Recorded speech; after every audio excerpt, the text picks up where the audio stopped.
And then I feel like I'm insane because, hold on, you've made crazy accusations about my conduct. You remember 2 weeks before we went into this coalition building thing, he was on stream saying, I should have clips ready to go for this. Hold on, this is what he was saying on September 16th. So I think this was 2 weeks before our meeting. Well, I would say that the ultimate like incarnation of the problem with online debate is actually Destiny. Destiny is really smart. I mean, I don't think anyone can deny that. But I think that he's kind of gone down a path where in many cases the satiation of his feeling of intellectual superiority takes precedence over anything material in a debate. Whether the satiation of his intellectual superiority takes precedence over what, integrity in a debate? What a sentence. That be what's actually true, or like, I'll put it this way. He's been known to do the thing where he doesn't believe something but will play devil's advocate because he's like, hey, I bet these stupid lefties don't even know how to debate against it. I've never done this before in my life. There are times where I've played devil's advocate, but I'm being explicit about it. I did it in my conversation with Mr. Grow. I said, well, let me play devil's advocate for, white supremacist arguments if you're going to talk to Fuentes. Or I'll do it sometimes when Loner Bucks came in. I'm not super sold on my Israeli arguments the one way or another about Palestinians, but I'll say like, yeah, I don't know, maybe I'll feel differently, but like these are the arguments I've heard. But I'm never randomly playing devil's advocate and not saying it, especially not to spite lefties.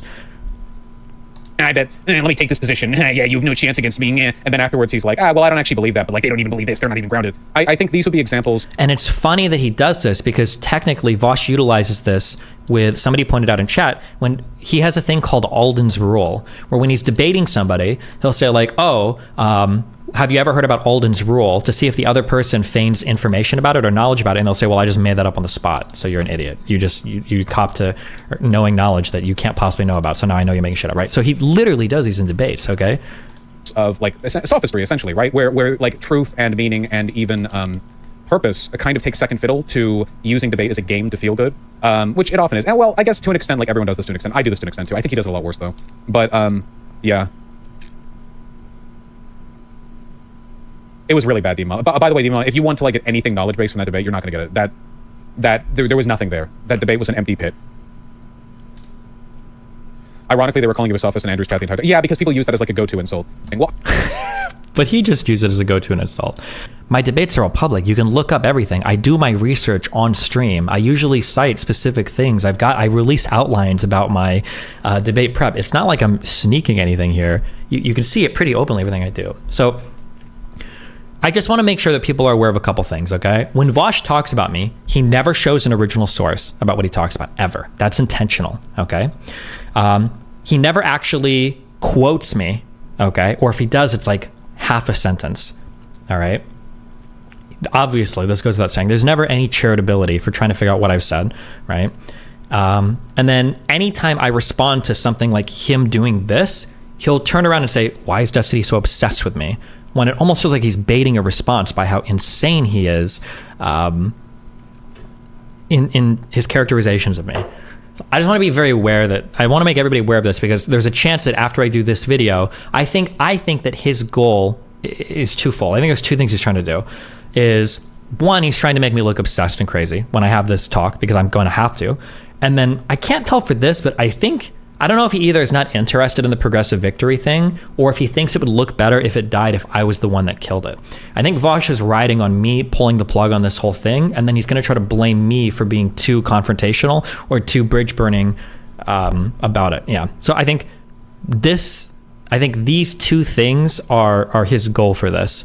So as I have this conversation, I'm trying to be mindful of both of these, because both of them are absurd. And I don't want this conversation to be characterized that way. But now, at least if he does it, now you're prepared. You'll know Destiny said Vaush was going to say these exact things at the outset of this. And I can prove that both of these things are obviously not true. People are saying you shit-tested Rolo on Fresh and Fit. If I did, I don't remember. But again, that was a debate that I did. I showed you guys I did research. I did a lot of reading for that. I took 2 days off stream prior to that debate, and I did research. I released an outline. Every claim I made was validated, okay? I did reading for it. There's a reason why they didn't contradict anything I said on that debate. Even the marriage stuff, which was surprising. I want to talk about progressive victory.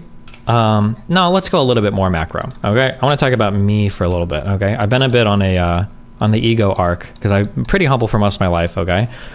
There's a couple of unique ways that I've approached doing online content that have come at great cost to me, But I think especially over the past year, I think it's paid off in unbelievable ways, in ways that I would have never imagined it paying off, which I'm super lucky about all of that. Partially because of me, a lot because of you guys and how you respond.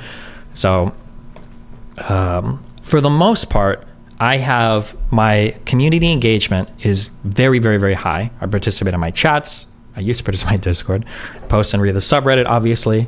And I have like a very particular community culture, right?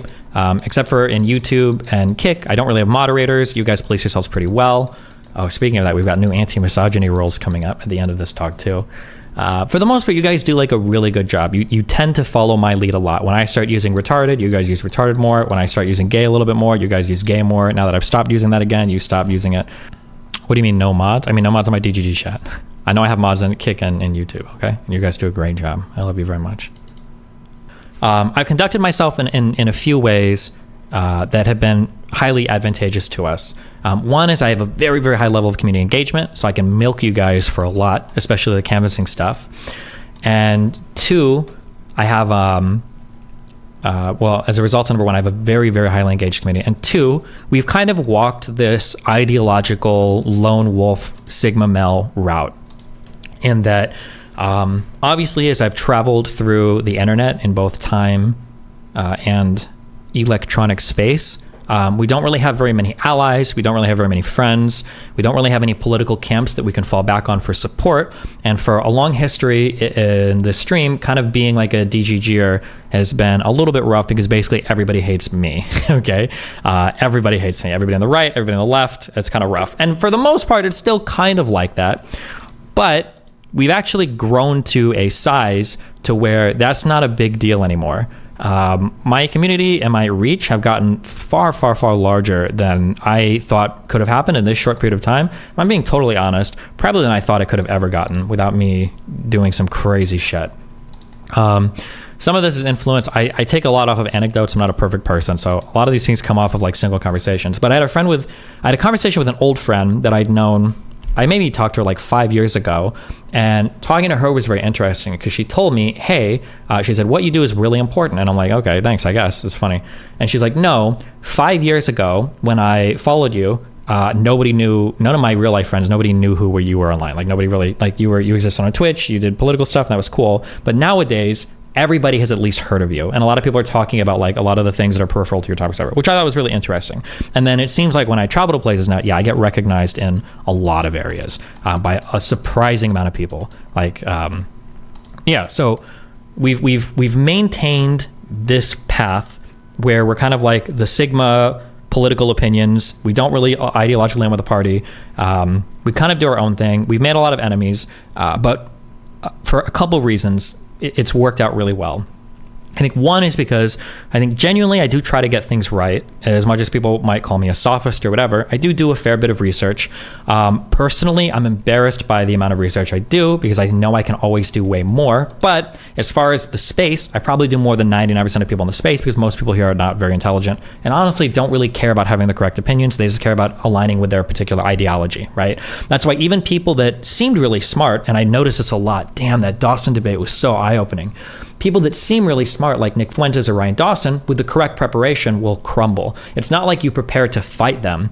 Like I thought when I would do research for Fuentes or Ryan Dawson, I thought I was preparing myself to get into a big fight with them, but I was actually preparing myself for a massacre because the smallest amount of prep just causes their positions to completely collapse into whatever partisan entity they believe in. Like that's it. It's insane. So our reach has grown. We do really good as a community. We've obviously our tendrils have grown to a lot of different places on the internet.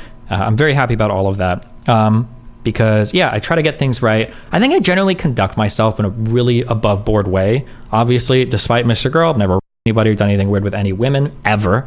I don't think I've ever scammed anybody. Like the worst thing I've ever been involved in was selling NFTs, which you guys are too retarded to even understand. I'm still right about that. You. But for the most part, and they weren't not that when I say sell NFTs, it sounds even worse than it was. Okay. But for the most part, there's never been, and there never will be anything like leaked about me or weird about me or like Destiny over this person or blah, blah, blah. Like I'm pretty sure most of the time that most of the time stuff leaks about me, it's either been